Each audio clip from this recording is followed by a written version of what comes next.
5-6 দিন আগে এই পাখিটার ভিডিও আমি শেয়ার করি। ওর মা আর বাবা এসে আমার মাথার উপর প্রচণ্ড চিল্লাচিল্লি করতে থাকে।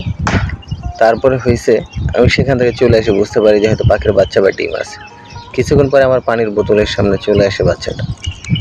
আর 5-6 দিন পরে এই যে তার অবস্থা। যেহেতু আগেও বলছিলাম যে বসন্ত চলতেছে, প্রচণ্ড গরম।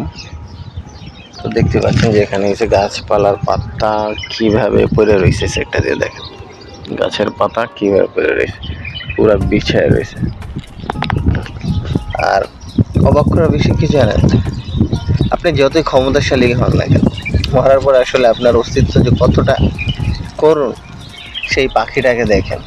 পাখি যখন জীবিত থাকে তখন বিভিন্ন পোকা মাকড় পিঁপড়ে সব ধরনের সব কিছু খেয়ে থাকে, অথচ আজকে যখন এই পাখিটাই মারা গেছে সেই পোকা মাকড় ছোট সেই কিডসগুলা সেই পিঁপড়েগুলা এখন এসে সে পাখিকে খাচ্ছে।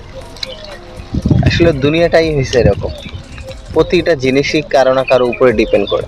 আপনি যখন জীবিত থাকবেন তখন হয়তো গরু খাচ্ছেন বা নানা ধরনের নানা জিনিস খাচ্ছেন, আর আপনি যখন মারা যাচ্ছেন তারপরে এসে আপনার সেই বডিটাই খাচ্ছে এসে বিভিন্ন ধরনের পোকামাকড় কীট পতঙ্গ। তাই আসলে দুনিয়ার ক্ষমতা দেখায় কোনো লাভ নেই। যতদিন আছেন ভালোভাবে চলেন, মানুষের সাথে সম্পর্কটা ভালো রাখার চেষ্টা করেন।